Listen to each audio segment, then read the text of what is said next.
السلام علیکم، میرا سوال ہے کہ روزہ افطار کرنے سے پہلے دعا کرنے کا طریقہ، ہاتھ اٹھا کر دعا کی جائے گی یا ہاتھ چھوڑ کر؟ دعا افطار سے پہلے اگر آپ دعائیں کرتی ہیں تو دونوں طرح سے جائز ہے۔ یہ شرط نہیں ہے کہ آپ ہاتھ اٹھا کر دعا مانگیں، اور یہ بھی شرط نہیں ہے کہ آپ ہاتھ اٹھا نہیں سکتی۔ دوستو، بھائی اور بہنوں، رمضان کے ایام ہوں یا کوئی بھی اور دوسرا موقع ہو،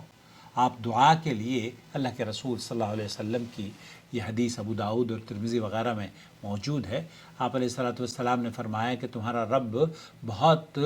کریم اور حیا کرنے والا ہے۔ جب بندہ اپنے دونوں ہاتھ اٹھا کر اللہ کی طرف دعا کرتا ہے تو اللہ رب العالمین اسے حیا آتی ہے، وہ شرم محسوس کرتا ہے کہ اس کے ہاتھ خالی واپس جائیں۔ تو ہاتھوں کو اٹھا کر دعا کرنا، یہ حدیث ہمیں بتاتی ہے کہ اللہ رب العالمین اپنے بندوں کی دعاؤں کا جواب دیتے ہیں، اور یہ اسباب اجابت الدعا ہے۔ ہاتھوں کو اٹھانا یہ دعاؤں کی قبولیت کی سبب یا وجہ ہے، لیکن اس کے علاوہ بھی آپ دعاؤں کے لیے اگر بغیر ہاتھ اٹھائے دعا کر رہے ہیں تب بھی جائز ہے، اور اگر آپ اٹھا کر آپ دعا کرتے ہیں تو ابو داؤد، ترمذی اور ابن ماجہ کی اس حدیث سے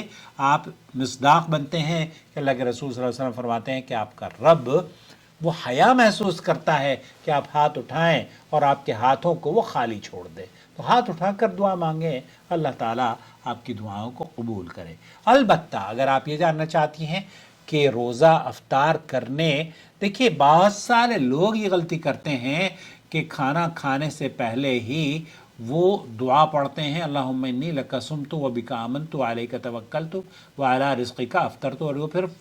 یہ کہتے ہیں اللہ ذهب الظما وابتلت العروق وثبت الاجر انشاءاللہ۔ تو یہ دونوں دعائیں، پہلی بات تو یہ ہے کہ وہ جو پہلی دعا ہے نا، اللہم لک صمت و بک آمنت و علیک توکلت و علی رزقک افطرت، تو یہ دعا صحیح حدیث سے ثابت نہیں ہے۔ اس کے دو الفاظ صحیح حدیث سے نہیں ہیں، بلکہ وہ کسی حدیث کی کتابوں میں بھی نہیں ہیں۔ البتہ جو صحیح حدیث سے ثابت ہے وہ ہے ذهب الظما وابتلت العروق وثبت الاجر انشاءاللہ۔ یہ ذهب الظما جو آپ کی پیاس تھی وہ جاتی رہی، رگیں تر ہو گئیں، اور جو اجر ہے وہ اللہ تعالیٰ کے یہاں لکھا گیا۔ تو اللہ تعالیٰ کے یہاں جب رگیں تر ہوں گی تبھی آپ کہیں گے نا کہ رگیں تر ہو گئیں، یہ پیاس بجھ گئی۔ اب پیاس تو بجھی نہیں، آپ پہلے ہی کہہ رہی ہیں پیاس بجھ گئی، پیاس نہیں بجھی۔ تو یہ صحیح موقف یا صحیح مقام اس دعا کا، آپ جب پانی پہلے تو بسم اللہ پڑھ کے کھائیں، پھر پانی پئیں، پھر اس کے بعد ذهب الظما وابتلت العروق وثبت الاجر انشاءاللہ یہ پڑھیں۔ تو اس کی ترتیب ایسے کر لیجئے کہ آپ پہلے کھانا کھانے سے پہلے خوب اللہ تعالیٰ سے دعا کریں، میرے لیے بھی دعا کریں، میری صحت کے لیے دعا کریں، اللہ تعالیٰ میری جو کمر کا درد ہے اللہ تعالیٰ اسے میری کمر کو طاقت عطا فرما دے اور مجھے عافیت میں رکھ، تاکہ میں اس کے دین کی خدمت بہتر سے بہتر کر سکوں۔ اپنے لیے بھی دعا کریں رمضان میں، اور پھر اس کے بعد جب افطار ہو جائے اس وقت بھی دعا کریں۔ دعا، اور جب آپ کھانا کھا لیں تو کھانا کھانے کے بعد الحمدللہ الذی، یہ جب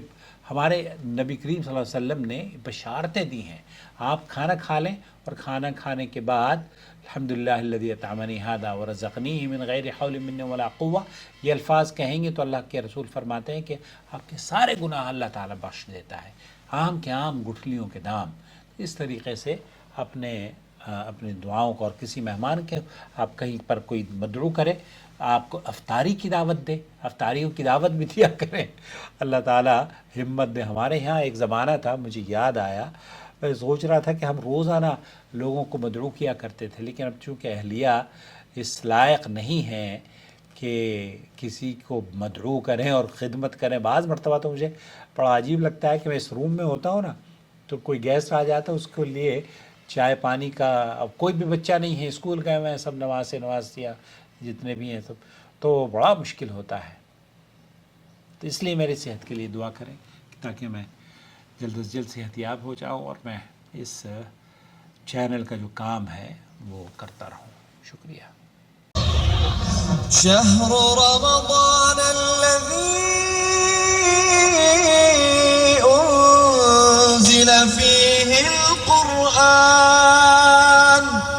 هدى للناس وبينات من الهدى والفرقان